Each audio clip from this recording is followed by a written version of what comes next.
जैसे कि for example मैं आपको बोल दूं, मान लो किसी बच्चे की एज 9 ईयर्स है और उसकी मदर की एज 27 है, तो मदर की एज उस बच्चे की एज की कितनी हुई, टोटल कितना बनेगा, 300 बनेगा। वो गांठ वांठ वाली बात मत करना कि मैम बीच में गांठ पड़ जाएगी वो भी कम होगा, ऐसी बातें मत सोचा करो, ठीक है। यहाँ पे हमें सिंपली सब। Hello students, how are you. तो आज हम करने जा रहे हैं 9th क्लास का। देखो 9th क्लास का अपना सेकंड चैप्टर चल रहा है। तो मैंने जिस तरह से बताया था आप लोग को कुछ एग्जांपल सॉल्व करवाई थी और मैंने कहा था इसके बेस जो 2.3 एक्सरसाइज है वो मैं पूरी सॉल्व करवाने वाली हूँ। तो वही आज मैं लेकर आई हूँ और यहाँ पे आपको बिल्कुल सामने आपके सॉल्व करवाने वाली हूँ, बताने वाली हूँ कि कैसे सॉल्व करना है, ठीक है। बहुत सिंपल एक्सरसाइज है, तो स्टार्ट करते हैं फटाफट। देखो क्या है, फर्स्ट सम क्या दे रखा है, find the value of linear equation. यहाँ पे आपको एक लीनियर इक्वेशन दे रखी है, वो दे रखी है 5x-3। लीनियर है, आपको पता है लीनियर कौन सी होती है, जिसकी डिग्री 1 होती है, तो यहाँ पे x की डिग्री 1 है इसलिए ये लीनियर है। लीनियर इक्वेशन की आपको वैल्यू फाइंड आउट करनी है। If x is equal to 0, -1 and 2, मतलब x की आपको 3 अलग अलग वैल्यूज दे रखी हैं जिनके ऊपर आपको तीनों इसकी वैल्यूज फाइंड करनी है। बहुत सिंपल क्वेश्चन है। देखो क्या करना है, यहाँ पे जहां पे भी आपका इस टाइप में क्या होता है कि जो भी वेरिएबल आपको दे रखा है और वेरिएबल की वैल्यू आपको दे रखी है, उसको इक्वेशन में वेरिएबल की जो वैल्यू है वो पुट अप कर दो और उससे सॉल्व करो, दैट्स इट, सिंपल। अब यहाँ पे आपको जैसे दे रखा है 5x, 5x का मतलब 5 इंटू एक्स। तो यहाँ पे अगर हम x0 लेते हैं, हमने ले लिया x0, तो x की जगह पे मैंने देख लो x की जगह पे 0 पुट कर दिया, 5 की जगह पे 5 है, माइनस की जगह पे माइनस आ जाएगा और 3 की जगह पे 3, कुछ चेंज नहीं किया, ओनली x की जगह पे 0 पुट किया है। ओके, तो 5 इंटू 0, किसी को 0 से मल्टीप्लाई करें तो हमें पता है 0 आ जाता है, -3, यानी कि जब x 0 है तो इसकी वैल्यू क्या आ जाएगी, -3। ओके, अब यहाँ पे मैं आपको साथ में x is equal to 2 put up करके दिखा रही हूँ। -1 वाली वैल्यू आपको खुद करनी है। आप बोलोगे मैम नेगेटिव वाली हमारे लिए छोड़ दी, बिल्कुल नहीं छोड़ी। क्या है कि नेक्स्ट सम के अंदर -3 में पुट करके दिखाने वाली हूँ आपको। ओके, तो इसलिए अब x इज इक्वल टू 2 हम पुट करते हैं इसके अंदर, सेम 5 एज इट इज रहेगा, मल्टीप्लाई x की जगह पे 2 आ जाएगा, माइनस अपनी जगह पे 3 अपनी जगह पे। ओके, तो अब हमें पता है 5 इंटू 2 हो जाएगा 10, -3, तो ये कितना आ जाएगा 7। तो जब x 2 है तो लीनियर इक्वेशन की वैल्यू क्या आ जाएगी, 7। Okay, clear. तो अब चलते हैं हम सेकेंड सम के ऊपर। सेकेंड सम में हमें क्या दे रखा है, find the value of quadratic. Quadratic कौन सी होती है, जिसकी डिग्री 2 होती है। तो यहाँ पे आप देख सकते हो ये जो इक्वेशन आपको दे रखी है इसमें वेरिएबल की पावर 2 दे रखी है, हाईएस्ट पावर जो है वो 2 है, तो ये क्वाड्रेटिक है। तो इस क्वाड्रेटिक इक्वेशन की क्वाड्रेटिक पॉलिनोमियल की हमें वैल्यू फाइंड करनी है जब हमें ये 3 वैल्यूज वेरिएबल की दे रखी है, 0 और 4। अब आप खुद पुट करके देखोगे क्योंकि मैंने पहले वाले सब में बता दिया है। इसमें मैं आपको नेगेटिव वैल्यू पुट करके दिखाने वाली हूँ। देखो 7s का स्क्वायर -4s +6, ये आपकी पॉलिनोमियल है और s इज इक्वल टू -3 में पुट करने वाले हैं। मतलब सिंपल है कि जो पॉलिनोमियल है उसमें जहां जहां s है वहां -3 पुट होगा। देखो 7 एज इट इज आ जाएगा, s का स्क्वायर, तो s क्या है -3, तो -3 यहाँ पे आपको पता है कोई साइन नहीं, तो ये मल्टीप्लाई में -3 का स्क्वायर। क्लियर हुआ, ठीक है। माइनस का sign as it is, 4 as it is. अब अगेन s की जगह पे s की वैल्यू आ जाएगी -3 +6। क्लियर है, ठीक है। तो ये आ जाएगा 7 इंटू माइनस का स्क्वायर पॉजिटिव हो जाएगा, 3 का स्क्वायर आ जाएगा 9, माइनस ये माइनस का 4 माइनस का 3, तो माइनस माइनस क्या हो जाएगा प्लस, मल्टीप्लाई में साइन भी मल्टीप्लाई कर जाते हैं, ठीक है। 4 3 हो जाएगा 12 +6। ओके, 7 9 हो जाएगा 63 +12 +3 हो जाएगा 6 हो जाएगा 18, ठीक है। तो ये आपके पास आ जाएगा 81। क्लियर हुआ, 81। तो इसका आंसर क्या है, 81। ओके, तो अब बाकी जो वैल्यूज है वो आप लोग खुद पुट करके देखना और मुझे कमेंट में आंसर भेजना। ओके, मैं चेक करूंगा आंसर के, आप पूरा सम सॉल्व करके भेज सकते हो, मैं सम भी चेक करके आपको उसकी मिस्टेक बता दूंगी। ओके, तो चलते हैं नेक्स्ट सम। देखो इसके बाद क्या है, आपको वर्ड प्रॉब्लम दे रखी है, उन वर्ड प्रॉब्लम से आपको लीनियर इक्वेशन में कन्वर्ट करना है और फिर उसको सॉल्व करना है। ये दे रखा है, मैं आपको एक दो सम सॉल्व करवाऊंगी, उसके बाद मैं आपको क्या करूंगी, सिर्फ इक्वेशन बना दूंगी, क्योंकि सॉल्व करना अब आपको आ ही जाएगा, तो वो हम उस इक्वेशन से सॉल्व कर लेंगे। यहाँ पे क्या बनेगी, इक्वेशन बनेगी, ध्यान रखना पॉलिनोमियल इक्वेशन बनेगी, यानी कि इक्वलाइज में हमारे पास वैल्यू होगी। ठीक है, तो स्टार्ट करते हैं। जो थर्ड क्वेश्चन है, क्या दे रखा है, the present age of Salil mother. ये एज वाले क्वेश्चन है, थोड़ा इनको अच्छे से समझना कि एज वाले क्वेश्चंस को हमें कैसे करना होता है। क्या दे रखा है, सलील्स की प्रेजेंट एज। देखो जब भी एज वाले क्वेश्चन आ जाए तो प्रेजेंट एज को पहले तो आपको एक्स मान लेना है। यहाँ पे सलील की बात हुई है तो हम उसे मान लेते हैं, let Salil's present age is equal to x years. ठीक है, हमने उसकी एज एक्स ईयर मान ली। ओके, उसके बाद किसके साथ क्या है, सलील की जो प्रेजेंट एज है और उसकी मदर की प्रेजेंट एज जो है वो सलील की एज की 3 टाइम है। क्या दे रखा है, 3 टाइम। टाइम का मतलब होता है गुना, 3 मल्टीप्लाई। मतलब जैसे कि फॉर एग्जाम्पल मैं आपको बोल दूं, मान लो किसी बच्चे की एज 9 ईयर्स है और उसकी मदर की एज 27 है, तो मदर की एज उस बच्चे की एज की कितनी हुई, 3 टाइम्स हो गई। ठीक है, किसी बच्चे की एज 10 ईयर है और उसकी मदर की एज 40 है, तो मदर की क्या हो गई, 4 टाइम्स हो गई मल्टीप्लाई। ठीक है, तो यहाँ पे ये यही कहना चाह रहे हैं, तो हम मदर की एज ले लेते हैं, सलील्स मदर, सॉरी मदर मैंने लिख लिया था, प्रेजेंट एज। अब इसकी मदर की प्रेजेंट एज क्या है, 3 टाइम्स है सलील की, और सलील की एज क्या है, एक्स, तो 3 टाइम यानी 3 मल्टीप्लाई है एक्स यानी 3x।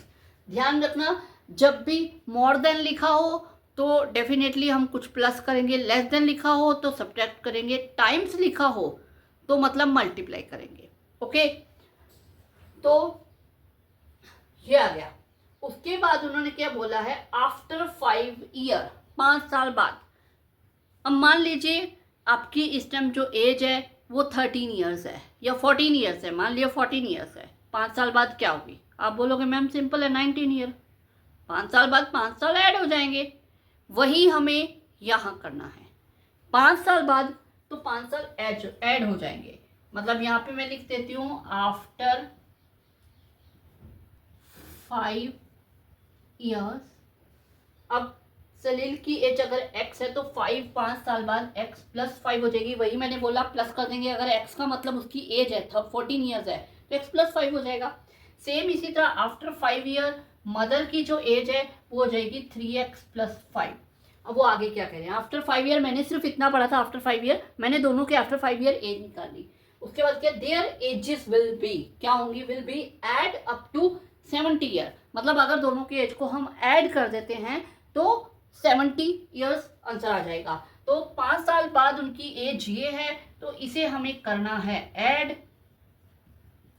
और इक्वल टू किसके आ रहा है, 70। अगर हम ऐड करते हैं तो आंसर क्या मिल जाएगा हमें, 70। तो ये आपके पास इक्वेशन बन गई है, और इस इक्वेशन को सिंपली सॉल्व करके हमें x की वैल्यू निकालनी है। किसी भी इक्वेशन को सॉल्व करने का मतलब ये होता है कि उसका जो भी वेरिएबल है, 1 है, 2 है, 3 है, उसके जो भी वेरिएबल है उसकी वैल्यू फाइंड करना। सिंपल, सॉल्यूशन का मतलब इक्वेशन दे रखे सॉल्यूशन करना, यानी उसके वेरिएबल की वैल्यू फाइंड करना। ओके, तो यहाँ पे हमें x की वैल्यू फाइंड करनी है और उसके बाद इनकी एजेस बतानी है। एजेस बोला गया है बताने के लिए, तो एजेस बतानी है। तो हम कर लेते हैं। देखो हमें पता है कि वेरिएबल में जब भी अल्फाबेटिकली इक्वेशंस आती है, एक्सप्रेशंस आते हैं, तो लाइक टर्म्स को ऐड करते हैं। तो यहाँ पे ये भी x की वैल्यू, ये भी x है, तो इन दोनों को हम ऐड कर सकते हैं। ये आ गया 1x प्लस 3x, यानी कि ये बन गया 4x। 5 प्लस 5 ये बन गया 10, 70। अब क्या करेंगे, क्योंकि हमें x की वैल्यू फाइंड करनी है तो x को इधर रखना है 1 बाय 1, बाकी सब कुछ लेफ्ट राइट हैंड साइड में ले जाएंगे। पहले 10 को ले जाते हैं, 4x is equal to 70 minus 10, यानी कि आ जाएगा 60। तो x इज इक्वल टू 60, ये मल्टीप्लाई में, डिवाइड में चला जाएगा, तो ये आ जाएगा 15। यानी x की वैल्यू हमारे पास क्या आ गई, x की वैल्यू हमारे पास आ गई है 15 ईयर्स, ठीक है। तो एक्स किसकी एज थी, Salil present age is equal to 15 years, okay. अब उसकी मदर की कितनी थी, 3x यानी 3 मल्टीप्लाई, तो 3 इंटू 15 यानी कि 45 ईयर्स। तो ये दोनों की प्रेजेंट एज आ गई जो कि हमें फाइंड करनी थी। क्लियर हुआ। सिंपली हमने जो जो दे रखा था उन सब चीज़ों को हमने लिया, वहां से हमें ये कुछ वैल्यूज फाइंड कर मिल गए।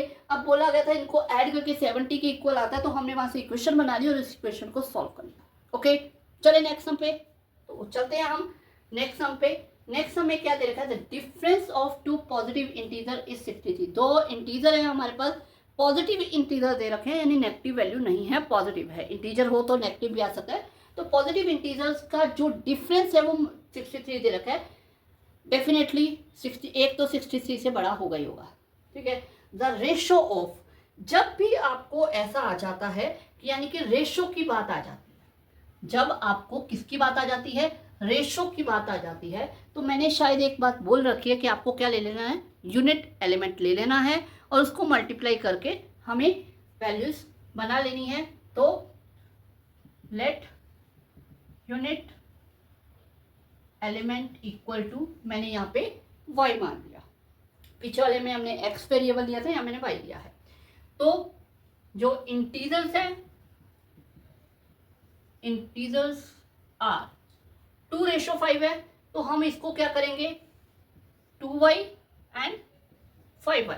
देखो क्यों हम लेते हैं, ये सारा मैंने अपनी पीछे वाली वीडियोस में बता रखा है। फिर भी चलो एक चीज बता देती हूँ, हम रेशो को क्यों लेते हैं कि अगर आपके पास 10/25 है, ठीक है, तो इसे क्या करोगे, इसे डेफिनेटली ये 5 के टेबल में कट रहा है तो आप इसे काटोगे, तो ये 2:5 आ गया। अब हमारे पास 2:5 दे रखा था, हो सकता है ये वैल्यू 10/25 हो। अब 10/25 हो या फिर 11/55 भी हो सकती है, सॉरी 22/55 भी हो सकती है, तब भी 2/5 आएगा, ठीक है।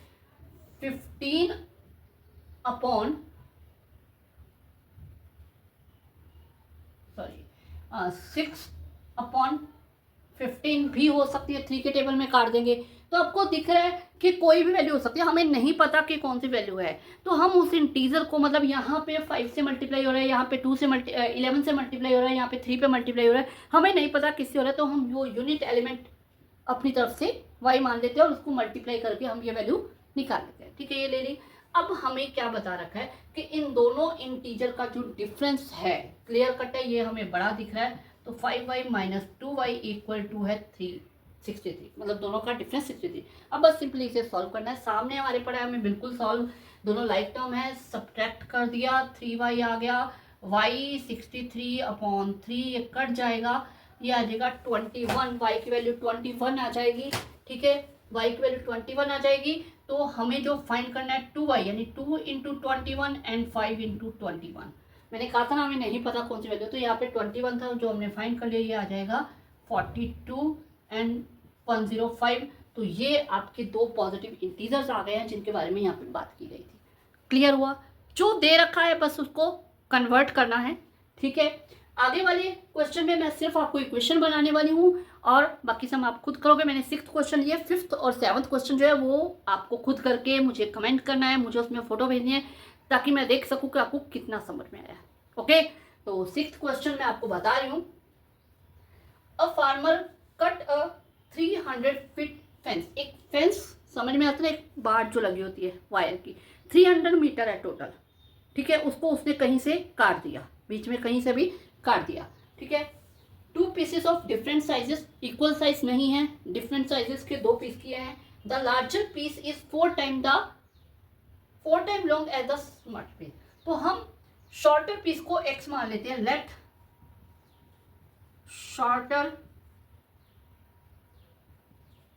पीस इज इक्वल टू से मैं मान लेती हूँ z, ठीक है। तो लार्जर जो पीस है वो हमें उसका क्या दे रखा है, 4 टाइम्स दे रखा है, यानी कि 4 मल्टीप्लाई बाय z। अभी मैंने बताया कि जब भी टाइम्स दे रखा हो तो आपको क्या करना है, आपको उससे मल्टीप्लाई करना है, ठीक है। तो हमने मल्टीप्लाई कर लिया, तो ये हमने 4Z ले लिया है। अब क्या बोला गया है, हाउ लॉन्ग आर दे। अब हमें एक चीज पता है, ये दोनों जो पीस है ये कट किए गए हैं इस 300 फीट की फेंस में से, यानी इनका अगर इनको दोबारा जोड़ दिया जाए तो टोटल कितना बनेगा, 300 बनेगा। वो गांठ वांठ वाली बात मत करना कि मैम बीच में गांठ पड़ जाएगी वो भी कम होगा, ऐसी बातें मत सोचा करो। ठीक है, यहाँ पे हमें सिंपली सम करना होता है। तो क्या है कि अगर हम इन्हें जोड़े तो क्या बनेगा 300, मतलब ये 300 में से कट के हमें मिले हैं, तो इनका जो टोटल है वो 300 के इक्वल है। इनका जो टोटल है वो 300 के इक्वल, तो टोटल को 300 के इक्वल ले लिया, बना ली इक्वेशन, सॉल्व कर लेते हैं। 1Z plus 4Z 5Z is equal to 300, 5Z is equal to 300 आ गया।